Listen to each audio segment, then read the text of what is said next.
తూర్పు, దక్షిణ దిక్కుగా తలపెట్టి నిద్రపోవాలి. ఉత్తర, పశ్చిమల వైపు తలపెట్టి నిద్రిస్తే వారు ప్రమాదాల పాలవుతారని మార్కండేయ పురాణం చెబుతోంది. కూర్చొని కాళ్ళు తొడలు ఊపరాదు. అలా ఊపినవాడు వచ్చే జన్మలో కుంటివారై పుడతారు. చీకటి పడ్డాక పువ్వులు, ఆకులు చెట్ల నుంచి తెంపరాదు. నిద్ర లేవగానే ముందుగా అరచేతుల్ని దర్శించి వామన నమస్కారం చెయ్యాలి. తెలిసిన వారి మరణ వార్త విన్న వెంటనే గాని, పురిటి వార్త విన్న వెంటనే గాని కట్టుబట్టలతో తలస్నానం చెయ్యాలి.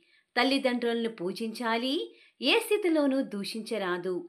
భోజనం తూర్పు, ఉత్తర దిక్కుల వైపు కూర్చొని చెయ్యాలి. మంత్రోపదేశం చేసిన వారు మాత్రమే గురువు.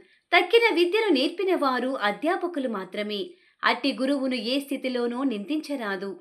ఆయన ఎదురుగా కాళ్ళు చాపుకుని కూర్చోరాదు. భోజనానంతరం ఎంగిలి ఆకులు ఎత్తే వాడికి వచ్చే పుణ్యం అన్నదాతకు కూడా రాదు. చిన్నపిల్లలను చూడటానికి, అనారోగ్యవంతుల దగ్గరికి వెళ్ళేటప్పుడు, గుడికి వెళ్ళేటప్పుడు, గురుదర్శనానికి వెళ్ళేటప్పుడు ఒట్టి చేతులతో వెళ్ళరాదు. ఏదో ఒకటి తీసుకుని వెళ్ళాలి. పైన అనగా భుజాల మీదుగా, వస్త్రం లేకుండా దైవ పూజ, భోజనం చేయరాదు. నవగ్రహ ప్రదక్షిణ, పూజానంతరం తీర్థప్రసాదాలు స్వీకరించవచ్చు.